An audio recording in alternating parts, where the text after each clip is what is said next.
So we have, I'm starting off with my presentation, then we have 4 presentations to follow. And as I said, my name is Beth and I'm a medical doctor based in Oxford in the UK. And at the moment, one of the few people I think in Oxford this year, but very much hope to see you all next year. Now, David Williams has kindly set the scene yesterday about the WHO work and progression. But I'm going to tell you a little bit more about the work specifically that's focused on community engagement. So starting off with community engagement, what does that mean? So WHO has defined it as the enabling of stakeholders and that process of developing relationships in order to achieve positive health outcomes.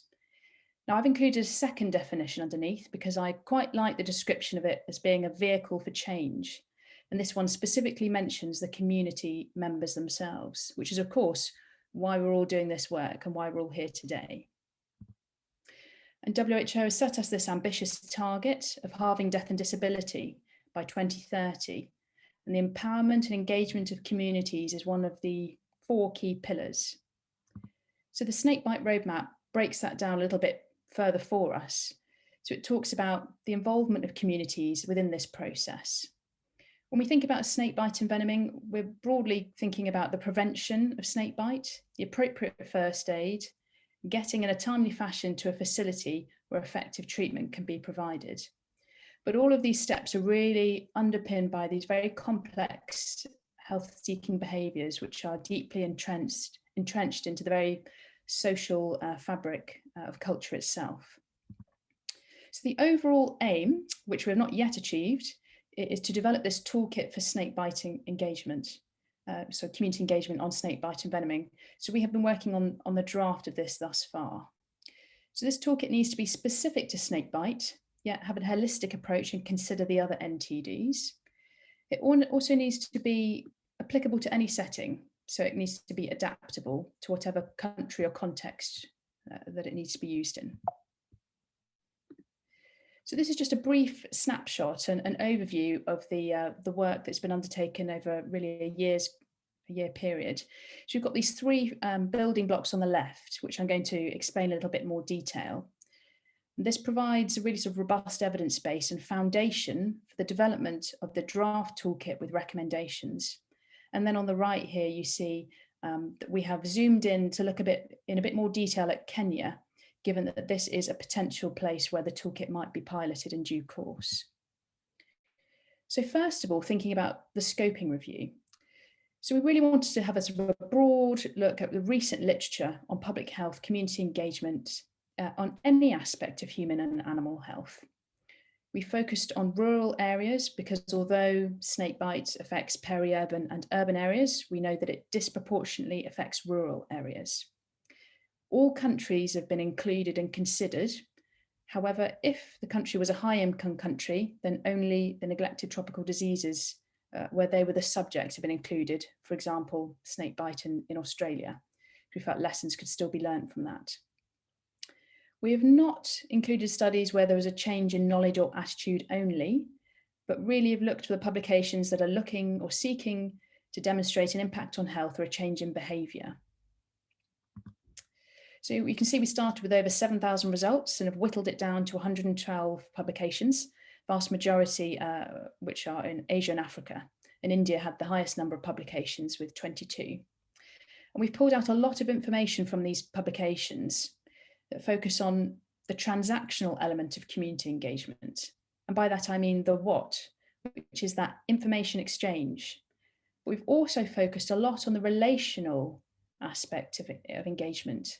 So that's thinking about really the people also being part of the intervention and it being a therapeutic relationship. And often this is really fundamental to whether that intervention is successful or not. So we've collected a lot of data about what has facilitated or hindered that engagement process. So we have all this data from the review. It's multi-disease and it really is showing us what is currently going on. So we needed to find a way to make this and translate it into being snakebite specific and really drilling down into what is best practice for snakebite envenoming. And we did this through a 2-round expert consultation process. So the first round was open questions, We were able to then compare the answers with our scoping review results. There were some areas where there was agreement, and where in certain areas we seek to clarify certain points, which we were able to do in the second round. And also, on the other hand, where there were areas where there was disconcordance, we were able to seek further clarification. We also asked our 19 experts, what did they think should be included in this toolkit? What was important? And we asked them to demonstrate or identify what initiatives and activities are currently ongoing, so that if we wanted to include examples in the toolkit, that we would have a list. So we also did a comparative analysis looking at existing WHO toolkits. And I must give credit here to Cleo Schwertzman and Tui Chow, who are University of Geneva master's students, who took the lead on this part. Given that we are trying to develop a toolkit structure, it's really important that we look at what has already been done by WHO and make sure that we are in keeping with that. So we identified 10 publications that multi-disease, covered a variety of topics, but all of them with some relevance to snakebite. And we collected a lot of information about who they were targeting, what geographical areas, who was involved in that development process, and therefore, how many people do we need to think about including? Also, what format was it in? Just a PDF document on the website or anything else? And how many languages is it available in? And of course, importantly, what content and tools were included? So from that, we developed and pulled out this skeleton structure for how our toolkit should look, and with some recommendations to go alongside that. And we built on that with the rest of the evidence collected. And then one of the other University of Geneva students, Ruth, carried out the landscape analysis, looking at a closer zoom in on Kenya, which WHO has highlighted 14 countries. Kenya is one of these countries that should be focused on initially, because it sees a high number of bites each year. In our scoping review, we also saw that Kenya was the 6th most common country to appear and generate publications. So there's a series of search strings were developed through Google Scholar. These were entered to identify tools, applications, resources, and activities over the last 12 months. As you can see, there were over 1,000 results. We identified 22 stakeholders, but really 4 key ones who kept appearing in the results, who are currently actively engaged in community engagement on snakebite in Kenya. It'll be no surprise to see that actually the main areas that people are focusing are the common ones, so first aid, treatment, and prevention. But we've also listed here the aspects of community engagement not often considered, so animal health, gender-specific issues, stigma, disability, rehabilitation. But overall, this snapshot really suggests that Kenya would be a good place to pilot the toolkit, the number of people that we could engage with to get feedback on the toolkit. So really what I've shown you thus far is what we think is a robust piece of work and evidence, and we've been able to pull these different strands together to develop a series of 91 recommendations. And that pertains not just to the content of the toolkit, but also to the development process itself and also recommendations for within the toolkit. Just to give you an example about how we pulled these all together, you can see across the top here, we've got the 3 components: the review, the expert consultation, and the comparative analysis. And on the left here, we've got cross-sectoral collaboration as our example in this case, which has been highlighted as important specifically by the NTD roadmap. So from our scoping review, you can see here we've identified the most common health topics that have been worked on. Our experts then validated this and said, yes, these are relevant and important in terms of collaboration with snakebite, that is possible. And then they made recommendations for how we can optimize these collaborations. Thinking about the toolkits already in existence, you can see here that in some cases there were many collaborators. And so from that, we've developed these 3 recommendations about how we might develop the toolkit and recommendations it would include. So these 91 recommendations broadly fall under these categories here. Clearly, in the interest of time, I won't talk about all 91, but I will pull out a few just to give some examples. I might also add that they have been color-coded into green essential tools or essential recommendations. Amber would be nice to have, and red is of slightly lower priority. So first of all, thinking about One Health, which has very much been advocated as an approach by WHO. So often when we think about prevention, recognition, and first aid management of snakebite, we think about that in relation to humans. But given the impact we know that animal health has on human health through, in this case, economic loss and inescapable poverty, it's really important that when we consider what technical information we are including, that we do consider this for animals also. Similarly, when we think about first aid, we tend to focus on the physical, and actually the psychological first aid should also be included.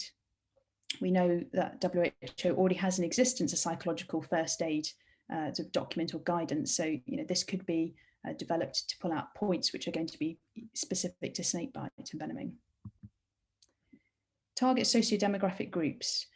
So from our review and from our experts, we see that these 3 groups listed here are vulnerable to snakebite, and we know that there is active work on community engagement on rural areas targeting these groups. So whatever tools or resources are included, we need to think about how these can be specifically tailored to target these groups. Methods of community engagement. So we've identified that posters, leaflets, and booklets are commonly used in rural areas, and the experts have said, yes, these would be good to use for snakebite envenoming. So, we should include not necessarily these themselves to be used, but we need to support people in order to design these effective tools, which clearly need to be specific to each area. So WHO already has in existence a community engagement checklist, but given that we have such a wealth of data now about what facilitates and hinders engagement in rural areas, and also now specific to snakebite and envenoming, this toolkit can be developed and we can develop a snakebite specific checklist, which I think would be really useful in the planning phase. Again, when we think about what tools are going to be included, we need to think about, so using examples. We have seen in the other toolkits that examples and case studies have been used, and I think these really bring it to life. So that's a sort of a whistle-stop tour through quite a large block of work. We've got this draft toolkit now and recommendations, and of course the next step is to develop it in its entirety to have this comprehensive toolkit. Of course, it should be piloted. We've identified Kenya as being an appropriate country to consider, but I would hope that given the toolkit should be applicable to any country, that other countries are also considered, perhaps India. We have published the results of the scoping review for East Africa, so I hope that you might consider having a look. We focused on East Africa first, given that we were working through in different geographical areas, and we knew that we would be taking a closer look at Kenya. So I really think that this will, I hope it will be a key piece of work that will contribute towards halving death and disability by 2030. This is many people involved in this very much collaborative piece of work, and I must thank particularly Dr. Rafael Rui de Castaneda, who I worked with very closely on this, Isabel Boullon, who was instrumental in the scoping review, and the 3 wonderful University of Geneva students. As you can see, many others, some of whom are here today. So thank you to you all. A few references, and I'll stop sharing my screen there.